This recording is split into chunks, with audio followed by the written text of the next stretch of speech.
This episode of Radcast Outdoors is brought to you by PK Lures, Bow Spider, and High Mountain Seasonings. Fish on! Hey, Radcast is on. Hunting, fishing, and everything in between. This is Radcast Outdoors. Here are David Merrill and Patrick Edwards.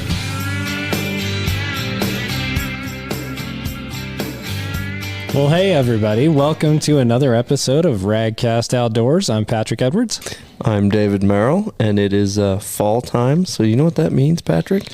Lots of hunting and fishing. Lots of hunting and fishing, yeah. Thank goodness. Been outside more than I've been inside, for sure. I don't know about you, but this time of year, it's so nice to throw the hoodie on, get out in the outdoors, and have a good time. Somebody just here recently was saying, you know, we're supposed to get some nasty weather Tuesday, Wednesday. And they said, well, it looks like a good day to do some indoor projects. And I turned to him and looked like at him and said, looks like some good days to be outside.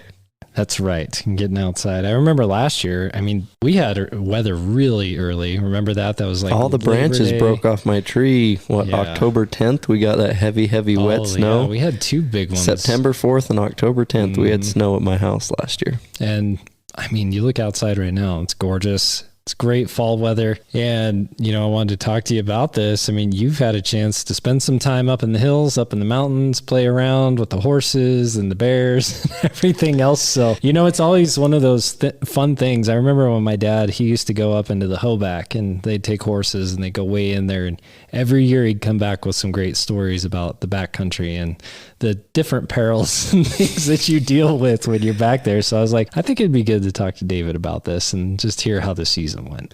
Well, the season was great. I mean, no complaints. I spent lots of time outside away from cell service, which how can you complain about that? I even changed my voicemail to say, this is David's phone. If it's September, I'll call you in October. And I got a few comments about that. And I noticed that. That was nice, though. Well, you know, I will work pretty much the rest of the year. So give a guy a break. Yeah, you need it. I mean, you've been putting in a lot of hours with Bow Spider, and I mean, it's good for you to get away and just do what you love to do. Oh, and it was a really good season. We were into elk all the time, day and night, under 100 yards perpetually. Just never got the right one to stand in the right spot and really connect and get it done. But between the horses and the bears, I don't know which one's more dangerous. That one's up for debate. I'm not sure either. I've heard some doozies on both of them. So yeah, we didn't have any real scary bear encounters this year. We definitely had lots of bear just activity. Bears were everywhere, out and about, seen quite a few. It was really surprising to see a really big grizzly walking across the meadows that we were hunting midday. You know, we'd be just, you know, you get that midday doldrums when you're elk hunting where sometimes it's just, they shut down activity, especially this year. The moon phase was right out of sync or in sync. I don't know what you want to say, but it was, I remember laying in the wall tent going to bed about 9. You know, we get up about 4.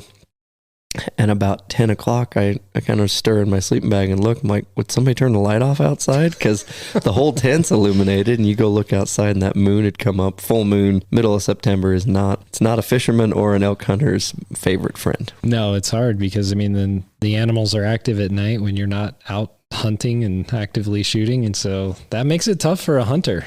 Yeah, the horses more than once figured out that our solar fence, the battery was a little bit weak, so it quit shocking at night. Now, they'd be in all day while we were gone, but at 2 o'clock in the morning, I'd be awoken to stomping and thundering of hooves, and I'd get up in my jammies and quick put a coat on because it was cold, and didn't really need a flashlight, but I had to go grab a lead rope and run around and wrangle them back in, so... One thing we did this year with the horses that really made it pretty pleasurable is we took a stock tank in.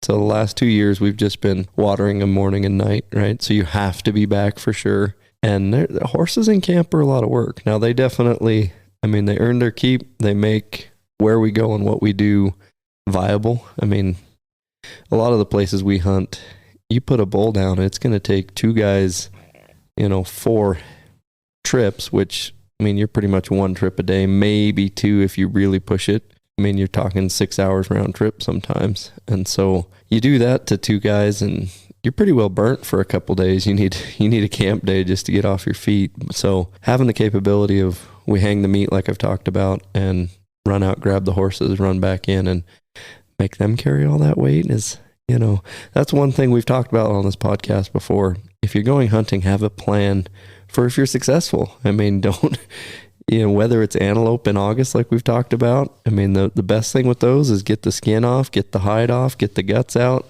get them quartered and on ice in less than 60 minutes. I mean, it's got to be done now because it can be triple digits when you're harvesting an antelope, and a little 90-pound or 100-pound antelope is not going to keep very well in that heat. I mean, even a big elk isn't, but thankfully, typically when we're harvesting these elk, it's, down to 40s at night. It's refrigerator outside. If not, it was colder this year. There was a couple mornings we woke up in the 15s going hunting. So it's a little tough to get up. We have a wood stove in that wall tent, and I'll tell you what, that definitely warms you through the core.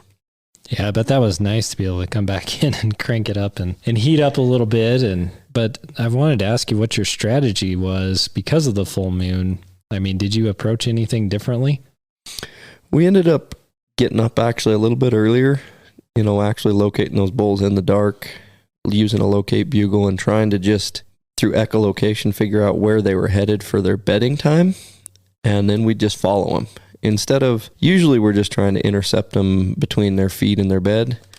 This year, a lot of times before daylight, they've already left those feeding grounds and they're moving and they're headed, and their vocalization was dropping down to, I mean, the first few days was amazing. It was great elk hunting. We're talking 15th, 16th, 17th. We were in between multiple bulls screaming at each other, chased them down, bugled at them. They turned around and come back to challenge you. And it was the elk hunting that I like to do, right? Which is go in there and, instigate a fight and get the bull to respond to that is fun. When they're kind of being chickens a little bit and, they'll answer you and go the other way, it's just not as much fun as when you get that 1,000-pound animal running at you instead of running away from you. It's, I guess those still small moments of just insanity happen. That's pretty cool. So as far as your camp, your setup, so you said that you did it a little bit different with the stock tank this year. Was there anything else that you modified just to make it a little bit better? Like I said, we brought that electric fence in. We had just been highlining them, it's a good secure way to keep them. And if you don't know what a highline is, it's just a rope tied between 2 trees, and then you tie the horse to each. There's a segment, a loop inside that rope, right? So kind of like lawn lining for halibut, right? You've got your main line and then you put your droppers or your bait or trout lining. Same kind of thing. And the reason that you need to do that is if you tie a horse to a tree every day for as long as we were there, that lead rope's going to ring that tree and kill it. So pretty much, you do that year after year after year in the same campsite, you have no live trees around and you're just going to be in blowdown. So highlining them is the preferred method if you're, in a couple, let's say 7 days in a camp in the wilderness. But having that electric fence, we could just, it's better on the horses. They get to stretch out and walk around a little bit, better mentally for them as well. They're getting to do something instead of just stand tied. Now we had the high line, and once I figured out that I was going to get up at 2:00 in the morning and catch horses every night. When we come in at dark, I'd catch them, tie them, and then before we left every morning in the dark, I'd just unclip them. And I actually left the lead ropes just tied on the high line, so I just had to grab a halter, walk them over there, and clip them up. But having that area electrified was pretty nice. As far as we take Wyoming hay cubes up, which is a certified weed-free feed, and you don't want to be feeding your horses weeds and sprinkling those around the wilderness, right? We all know why. But it was, pretty easy as far as give them some feed in the morning, give them some feed in the evening when you're back, and that stock tank held about 5-6 days worth of water. So, if for some reason we couldn't make it back till the next morning, they're not going to be happy with me, and you can't do that every day with horses. Like llamas or something else, yeah, they'll tolerate that a lot better. But, it's nice having that kind of backup plan, because if we get an elk right at dark, I'm not worried about getting back, getting the horses watered. They got water, they'll be all right. I'll feed them a little extra heavy the next day.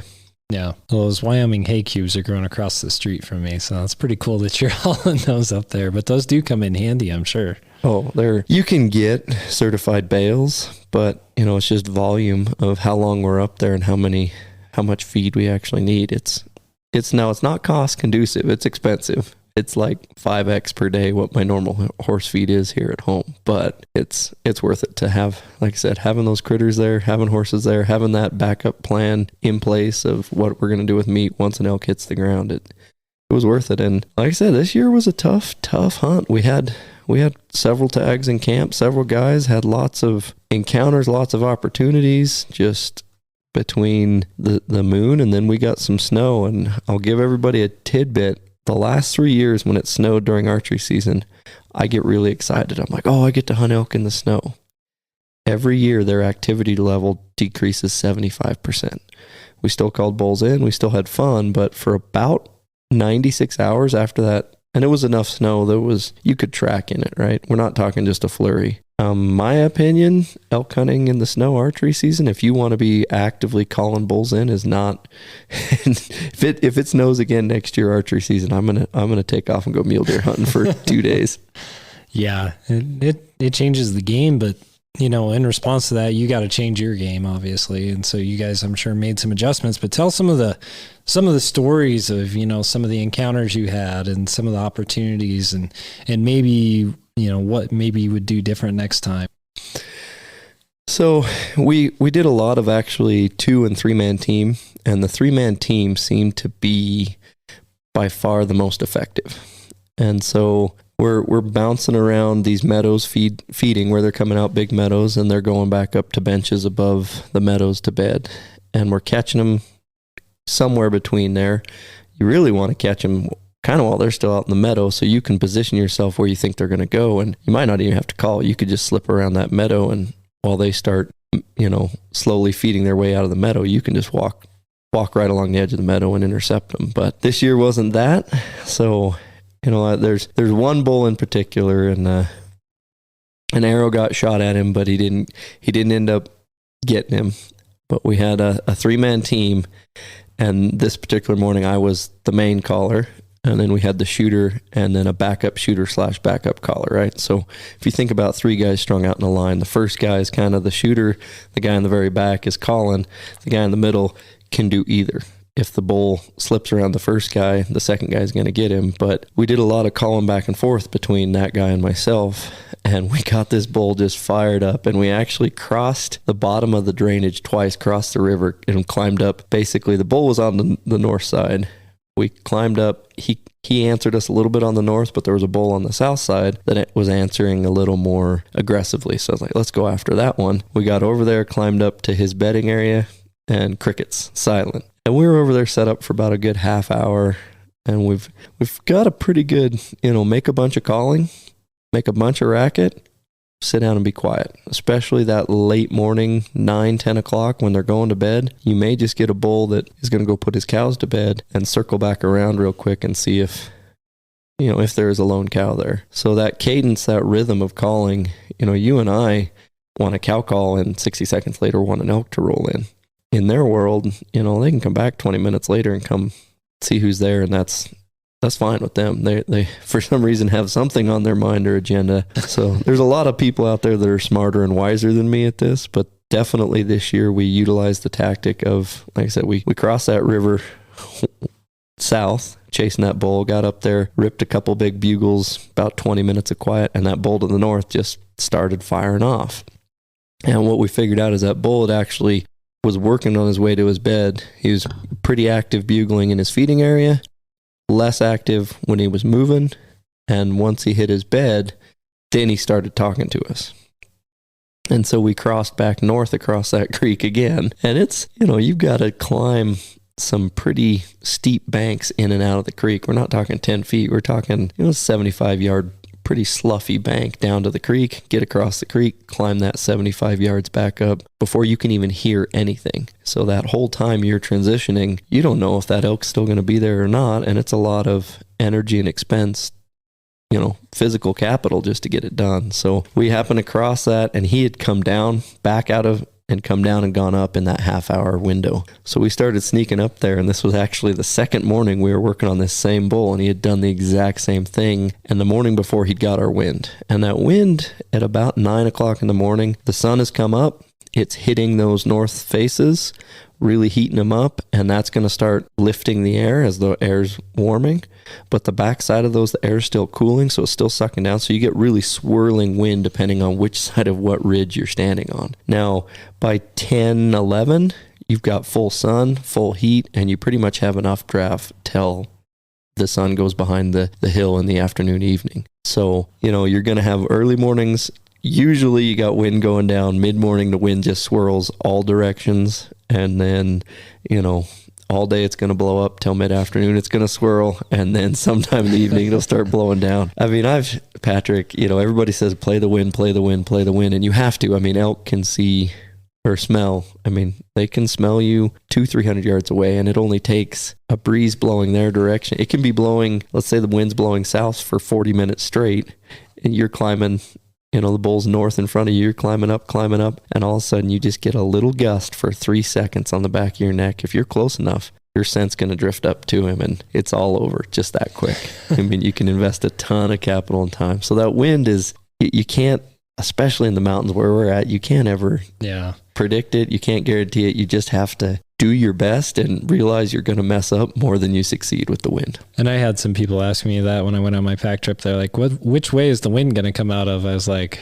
well, pretty much every direction, because that's just the way it is in the Wind River Mountains. I mean, you don't know. I mean, 5 minutes ago, it could have been coming out of the south. 10 minutes later, it's out of the west. So, I mean, you guys were working hard. I mean, you're playing the wind. You're trying to make the right approach. You're trying to do the right things. And those elk, as you said, before, I mean, they kind of they educate you more and more every year because they do something a little different. So this bull gave us a good education that we continually bugled from that bottom feeding meadow. We had done the same thing, crossed the river, hunted the bull on the south. He completely went radio silent. So this was the second morning where I'm sitting here going deja vu, because just right. And I let those guys get further in front of me, which was a little hairy, but it did a couple things.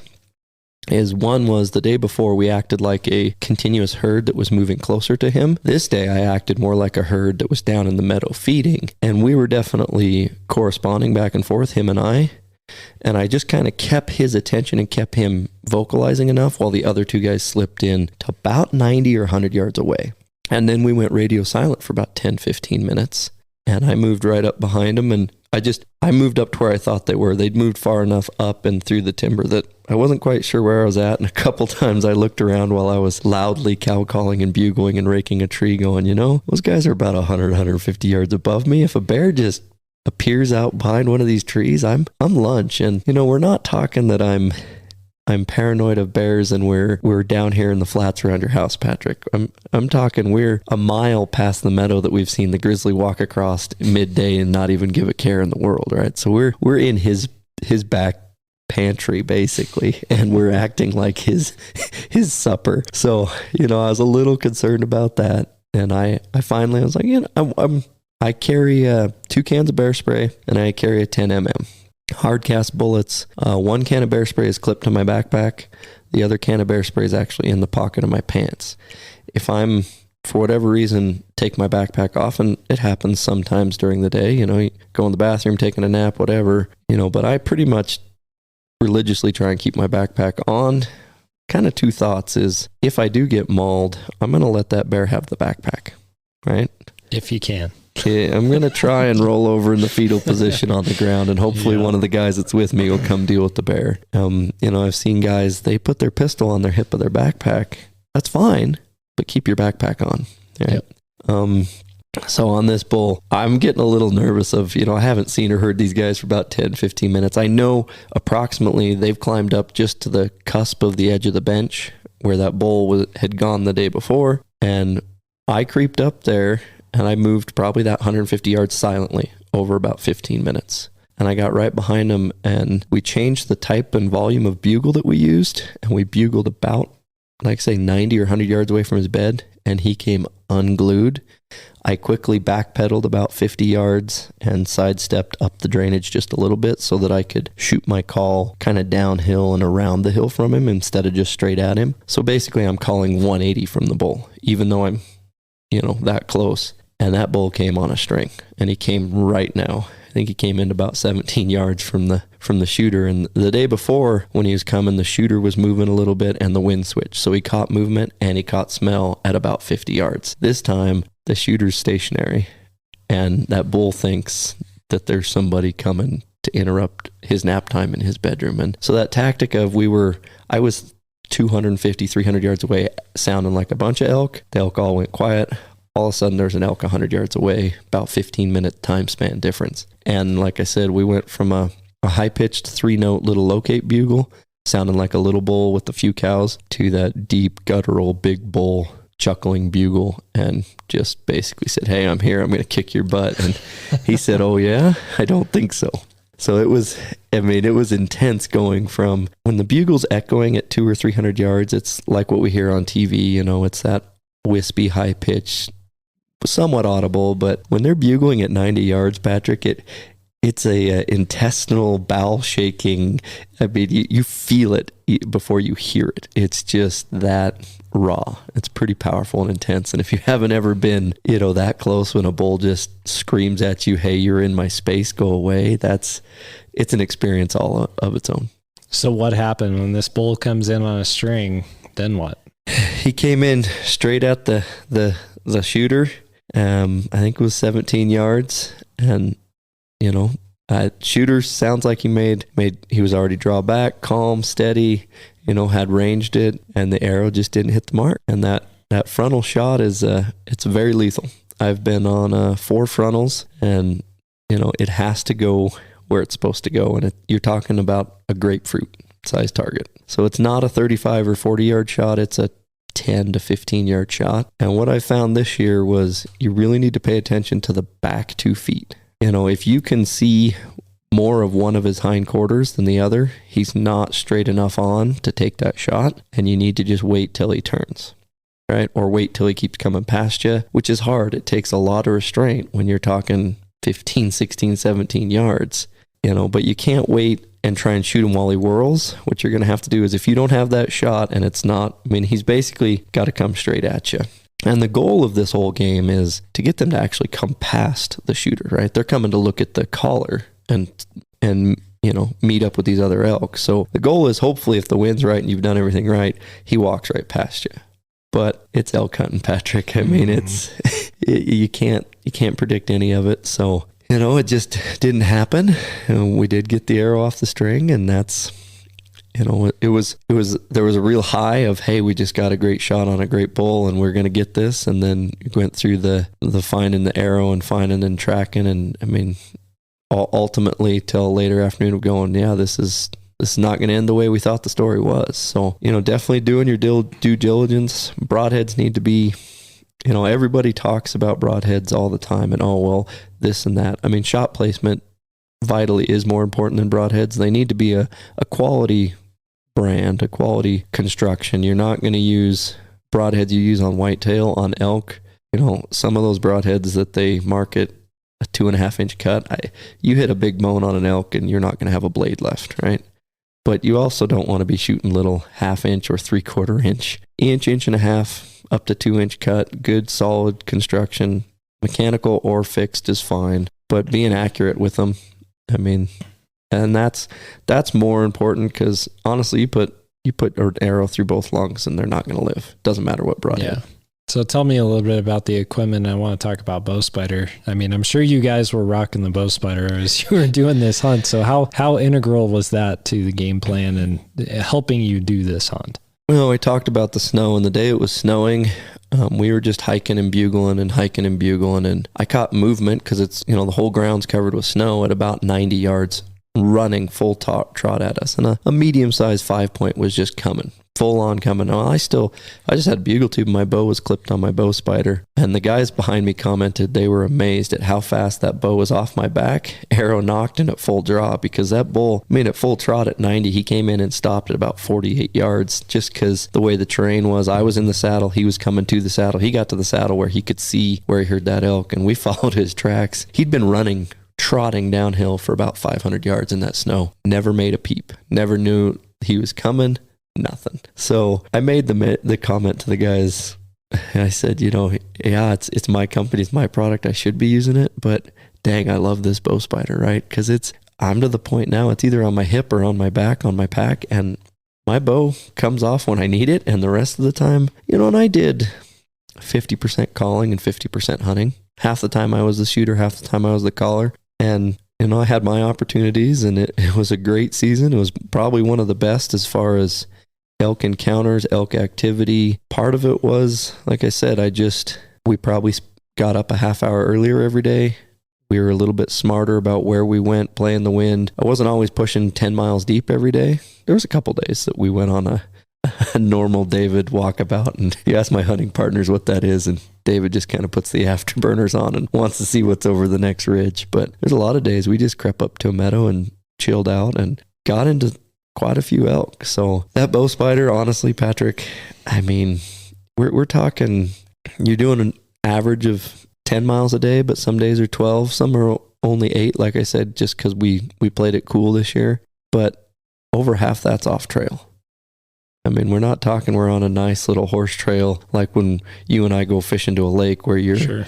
Nice gravel path, maybe a log here and there. No, it's every step is off balance, off kilter, going over a log, stepping in a mouse hole or tripping on a stick. You're always in vegetation, always on brush. And so having your hands free, especially as we get into more of that technical climbing, hiking stuff, it was kind of cool at the snow to follow the elk and really learn how they're using the country. They use 10% of it. Now they're in 100% of it, but they really utilize 10% of that, square mile or 10 square miles. They're in 1 square mile of 10 square miles, but you've got to go through all 10 square miles to find that little nook and cranny that they're kind of habitating. So one suggestion, I've said this before, is elk kind of need 3 things to live. They need food, water, and shelter. If you find 2 of those, you've got them. Same thing as fire. Fire needs, fuel, oxygen, ignition. You take 2 of those away, you can't have fire. But if you have 2, you can have fire for a limited time. So there's a correlation there of if you find 2, don't worry about the third one. You're between either where they're going to bed and where they're going to eat, or where they're going to eat and where they're going to drink.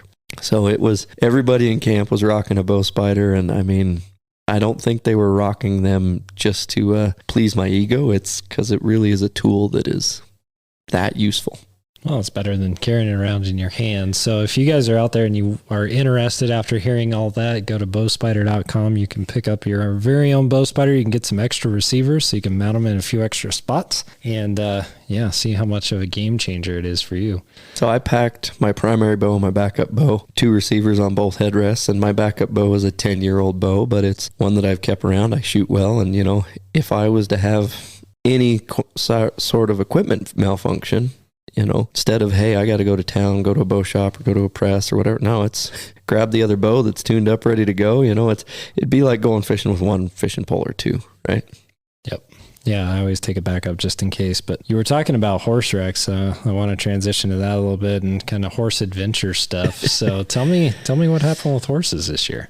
Well, 3 years ago, I got a bunch of these horses and got the round pen and started doing quite a bit of work in the spring. I was still in college. Bow Spider hadn't started up in full yet. And so I spent quite a bit of time spring in the round pen with all of them, just going through basics, putting the pack saddle on, putting some panniers on them and getting them tuned up and ready, right?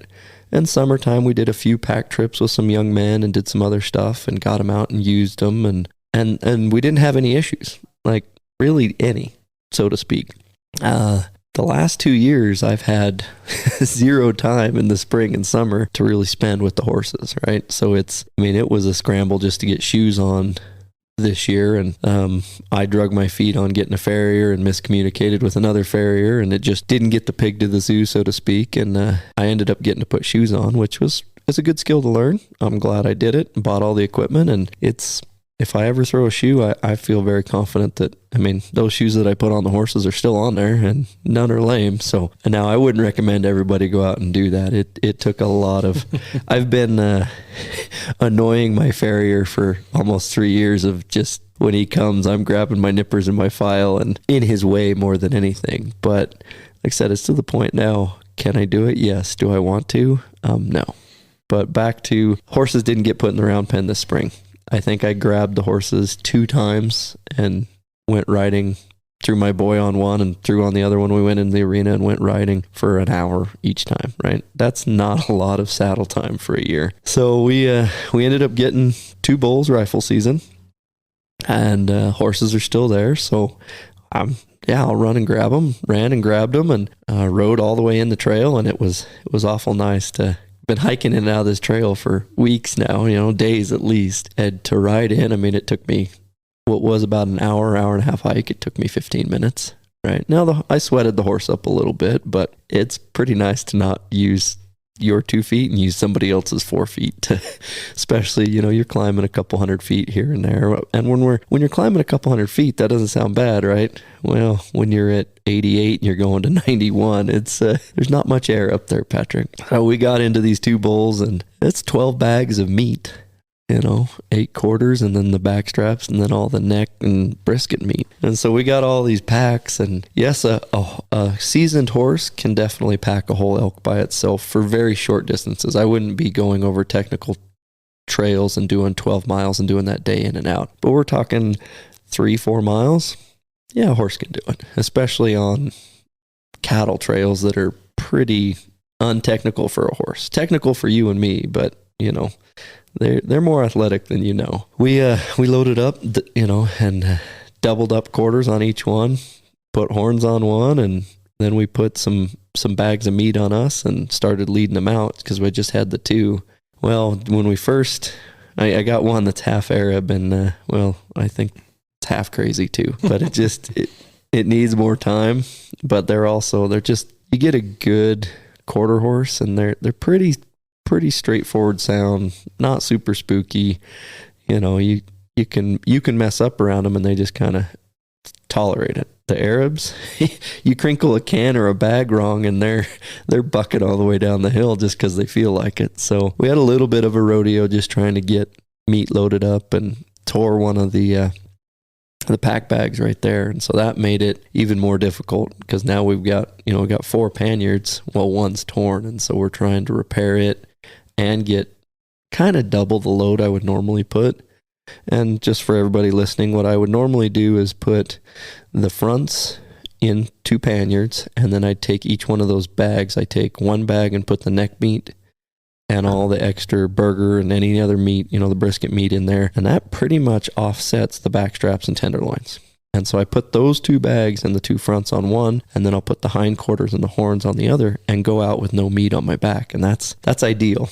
In this situation, we doubled up on, we put a set of hinds and a set of fronts on one, and we put a set of hinds and 2 meat bags on the other, and horns. Well, that left 1 set of horns and 2 front shoulders that went in our backpacks. So we're walking out, we're loaded with a front. It's not crushing, but it's, you're talking 55, 60 pounds for a front quarter, plus whatever was in your backpack to start with. So, my backpack ranges in the 25, 35 pounds. So you're going out with 85 pounds on your back, 70 if you're lucky, but 80 pounds. And it can be it can be daunting. You need trekking poles for sure. If you don't have horses, I'd highly recommend boning the meat, right? You can cut down about 20% or so, and a butcher could tell you the exact numbers, but you can't eat the bones, and it's weight. So anyways, we loaded up and started going out, and things went really well on the way out. Had a few logs and a few sticks that we had to trim, but no, we made pretty good time out to the ATV where I'd led the horses from the horse trailer to the trailhead on ATV because the road's too eroded to get my horse trailer to the trailhead. And so there's a 2.5 mile jaunt of just leading him back on the four-wheeler. And it was, we'd taken half the weight off the horses, put on the wheelers, and we're driving down. Well, I screwed up and got the lead wrapped around the rear tire. There was too much slack between the horse and he was trying to pass me just so he could see where he was walking. I felt it right away, so it was only one wrap, and I stopped. Well, it was a real steep section. And so I'm holding the brake of the four-wheeler, trying to unwrap this lead rope, and I got the first wrap undone, and there's like half more wrap, but it's kind of stuck between the brake and the rim of the tire. It's kind of wedged in there, and I finally went, if I just unclip this horse real quick, I can pop that out and reach down there. And he's a great horse. I've had him for a long time, and I really like that horse. But I hit him in the face with that quarter that was on my backpack when I went to stand back up after I'd got the lead rope undone. Well, he noticed he was free. And so he just went to turn and start walking and going on his own. Well, that Arab behind him, I don't know if it was him, I don't know if it was Arab, but all of a sudden they went from 0 to 60 with meat loaded on them, and they ran down the hill till they hit a winter cattle fence. And instead of just standing there where there's a gate that you can let them through and go down to the horse trailer, no, they took a hard left and ran to river number 1. Oh, no. They got over there, and there's some rim rocks. It was only 400 or 500 yards, but we're driving behind them on the four-wheelers trying to catch them because here's meat just bouncing in the air behind them.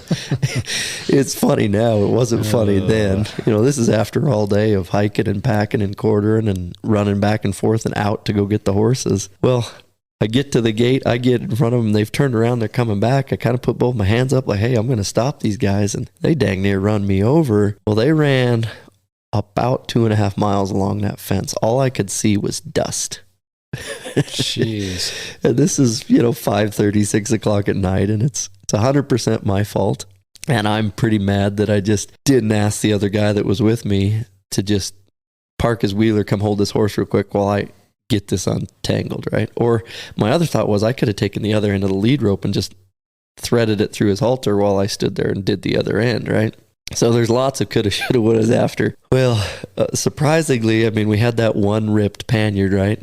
That quarter fell off pretty quick. And usually if you're off balance more than 5 pounds loaded on a pack saddle, you can roll that whole saddle underneath that horse, right? It just, you get that extra weight pulling down, the other side keeps you riding up higher and higher and higher, and all of a sudden it gets to a cantilever point, it just rolls underneath him. Well, he's got real high withers. I had pretty tight. He had a pack saddle on. The first horse had a riding saddle on, but the pack saddle horse had the broken panniard, and that quarter flew off pretty quick. And I had actually, tied him on. So the other one's still tied on. And I'm watching him go out there, and I'm going to follow where they're at because I'm assuming that I'm going to find another quarter somewhere laying in the dirt, right? And maybe even the other horse is going to lose his. I get it was at least 2 miles. I get out there and find them standing, and they're standing pretty much at a dead end, and they're looking at me like, well, what do we do now? And I'm like, well, you didn't have to do this. So I gathered them up and started walking back. Well, that quarter was still on the one side, and so we're just slowly walking back, and we walked maybe halfway back and rolled that saddle. Oh, man. So I had to reset it and then figure out how to top load one elk quarter, and it didn't take too long. But yeah, I was not very happy with those 2 horses. Needless to say, we should have been out and done and soaking our feet in the creek at 5 in the afternoon. It was about 9 when we got out. The entertainment of having horses, everybody. But, at the same time, it would have been a lot harder to pack out had you not had the horses. So I'd still be there packing meat, Patrick. Yeah, it's tough stuff. So I want to talk real quick about another sponsor, PK Lures. This is prime time fishing season for me. I've been out quite a bit, and I'll tell you, PK is a great thing to have in your arsenal. If you guys are going to be out there targeting trout, walleye, anything like that this fall, get some PK spoons on board. They've got some great crankbait options, some jigs. You can find all of those great options at pklure.com. And this is, like I said, October, November. It's prime time. Get out there, get some fishing done, especially after hopefully you've bagged, your elk or whatever else you were going for. But again, pklure.com. So David, just to kind of get towards the end here, I mean, you guys had some success and now you've got some meat. And so, tell me a little bit about that and, what your plans are with it and how you're going to process it. So for the first year ever, I just looked at time frames and looked at work, and I'd just taken, quite a few days off. I'm very fortunate. I'm very blessed. I kind of dumped a whole bunch of work on the employees at work and said, figure it out, sink or swim. And they did some sinking, but they did some swimming. So normally we butcher it all at home, right? We've got grinders and meat tubs and big cutting boards. And I've got my favorite knife is a Victorinox. It's a fillet knife, and you can almost bend that thing 180 degrees. It's wicked sharp. It holds an edge decent, but I mean, with that knife and a boning knife, I can pretty well eat. And I don't like a lot of silver on my meat, so I fillet out my steaks pretty good. And having a good fillet knife, you want to do that meat when it's cool, right? In on the kitchen table, if you got the house at 80 degrees, you don't get a lot of working time, and the meat the juices start coming out a little bit, gets slimy. And if you can cut that meat when it's cooler, that's why all your professional guys, they hang that carcass, get it nice and cold, and cut it up while it's cold, right? Those muscles constrict, tighten up, and it's a much cleaner, faster, quicker job. So for the last 20 years, I've butchered all my own, from burger to jerky sticks to steaks to roast. And what we do is we wrap it in one layer of saran wrap and then vacuum seal it. Try not to drop those vacuum seal bags. You poke a hole in them, they don't have their effectiveness anymore. But I'll tell you, Patrick, by having that double layer, just vacuum sealing, you're going to get freezer burned meat. If you notice with like a butcher, they usually wrap it in something and then they ratchet in butcher paper, and it's still great. Mm-hmm. This is just that next level. And we have a 2 to 2.5 year rotation on our meat, right? So I kind of put the crops in the ground in the spring and we harvest in the fall, right? Well, I'm putting crops in the ground in the fall and we're harvesting in 2 more falls. So yeah.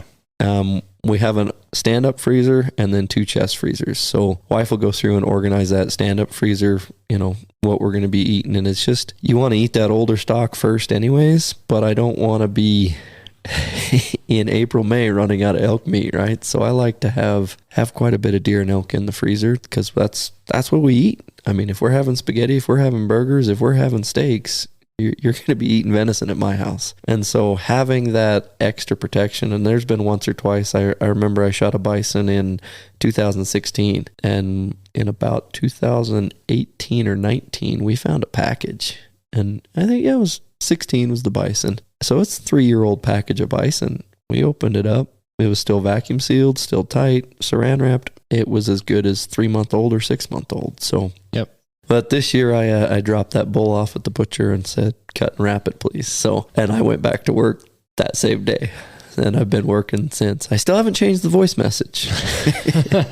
I have checked a few of the voicemails, and I've called quite a few people back. Well, and one of the things that you told me that you did that I think is pretty cool is when you're wrapping those steaks and whatnot, you get that high mountain seasonings out, get it seasoned up, then wrap it up and freeze it. That way, when you thaw it out, it's ready to go, and it is seasoned. I usually take about a third of the backstrap. And I used to cut it in inch-thick steaks, right? Well, now anymore, I like to do the jalapeno cream cheese meat log roll like I told you about. Yep. So I like my bat straps in about a 4-person serving size. It ends up being about 5 inches long. And so you just take that, sprinkle the seasoning on it, then saran wrap it, then vacuum seal it, and then I write on what it is. But yeah, as it's thawing, you throw it in the fridge a day before you're going to eat it. So you just let it thaw. It's already starting to quasi-dry marinate. Mm-hmm. But then you can take it out and toss it right on the barbecue. And it's that time of year for me too. I mean, we've got, I have a pig that's butchered now and waiting to get it back. And I can tell you, I ask for the hams to come back fresh. And what I do is I cure it with the buckboard bacon seasoning from High Mountain, and also do my own bacon that way. And it's really good stuff. And this is time consuming, but it's time easy. Consuming, but man, it's not hard. I mean, you take probably a half-hour prep, put it in the fridge for 12 days, get it out, wash it off, smoke it. It's ready to go. And I mean, you have some of the best stuff that you could ever put in your mouth. And, it's High Mountain seasoning season. Anytime you get to fall, you know it's time to go down to High Mountain and get what you need. Actually, I just looked in the cupboard because we make sure everybody that leaves the podcast here has a little sampler, and we've got usually some stuff on hand, but I will be going down and visiting and restocking our supply as well. Well, Seth, when he was here, if you guys haven't listened to those episodes, go back and listen to him. But when Seth was here, he tried the Western style trout seasoning on some of those fresh trout that we caught, and changed his opinion on trout. Oh, he thought it was really good, and it was. So if you're out there and you're listening and you want to try it and see how it goes for you, go to HIMTNjerky.com. Again, HIMTNjerky.com. You can get everything from jerky kits to fish seasoning to brines to, like we were talking about, you can make your own bacon and your own ham or whatever it might be. But pepperoni, sausage, brats. I mean, the list goes on and on and on. They've got it all, man. So, and we've talked about it. The whole meat muscle jerky is what I like, and the difference is you take the same cure to make the whole meat, and you slice the meat real thin. You brine it for, I think it's 24 hours. Then you throw it on the smoke. Fillet knife again. One trick I'll give everybody is put that meat in the freezer. It doesn't want to be completely frozen. Just semi. Starting to crystallize. Harder. And then you can take that fillet knife and you can slice it super thin. Take a big tub. You mix it to the proportions. You sprinkle it on. It's in the fridge for 24. It's in the smoker for 2 to 4. And you can get their jerky board and make it really easy to cut because it's all set up for you. Oh, yeah. The kids and the wife like the ground jerky shooter stick. And I mean, it's way too easy. It's got a rectangle nozzle on the end of the jerky gun. You grind the meat, you mix the seasoning in it, you put it in the fridge for overnight, and then you shoot it out on wax paper. You can put it in the smoker, or we put it right in the oven. And I'll tell you what, those kids go through gallons of that stuff. I like the whole, I want to chew on it, right? I want to gnaw on it. They just gobble that up. So I did 7 or 8 geese a few years ago that way, and man, that makes some good jerky too. I mean, if you have some goose breast laying around or something like that, you can also shoot that. So another thing I've found with kind of just my own 2 cents of wild game cutting is hamburger. A lot of people are always questioning how much fat to add to their burger, right? And we add 0. We grind what the cuts they're going to be grind for burger, and sometimes she does a lot of dishes that we don't put any fat in. Actually, we're to the point when I make hamburgers, we'll take some Ritz crackers and an egg, take a 1-pound package, and we got 2 boys here at home that are eating burger all the time, so we're now doing 2-pound packages of burger. Yeah. But you take a handful of Ritz crackers and 2 eggs with 2 pounds of burger and mash it up, and that'll give it that kind of gluten feel to stick together. It's obviously not carb-free, but what I've found for me is by putting that fat in the burger, that fat actually gives that burger in the freezer a shelf life of, let's say, 6 months. By no fat in the burger, you're now extending that shelf life to 24 months. Yeah, so you want to, and here's the other thing you can do, and this is something I'll do, is if you take some fat and you do some packages you're going to eat soon, it's no big deal, right? Like, I'll take some pork fat. Oh, I love pork fat. I mean, the best thing is just take some bacon ends and grind that up in your. I'm not denying it. Ends. Yes, it's delicious. But you got to consume it fairly quick. That's bad, but that's why we just. I mean, I'd rather if we're going to do smoked bacon ends for a weekend, I'd rather thaw that package out, take the grinder, and take that small portion of bacon ends and just regrind it. Right.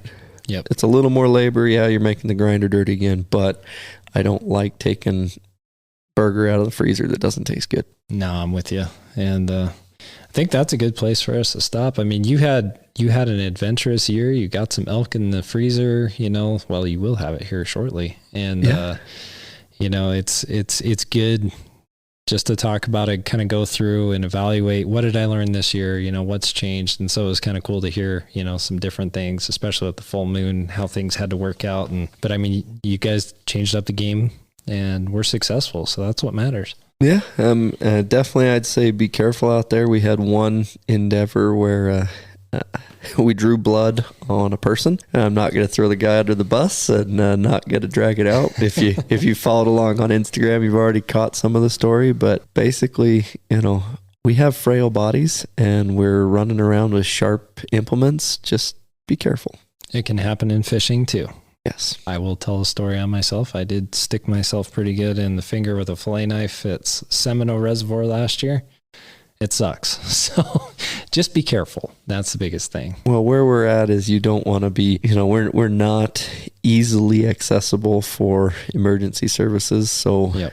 it was no fault of anybody's, but yeah, we had a little human blood on the ground. Not a ton, but enough to open my eyes that you really got to have a good first aid kit, should know first aid, but all the personal locator beacons in the world are not going to save you if it's a fatal injury. We're all mortals, so we have to keep that in mind. Well, I think this is a good place to end it. Again, if you want more content, you can go to radcastoutdoors.com. David, how do they follow us? Instagram, Facebook. You can also ask to join Radcast Outdoors Nation on Facebook, and we share some cool stuff there. So definitely get on the socials and share out this wherever you're listening, whether it's iTunes, Apple, Stitcher, Podbean. Definitely rate, review, subscribe, and share it with your friends. And I'll tell you, download these episodes. That really helps us out a bunch. And again, thank you to our sponsors, and go support them.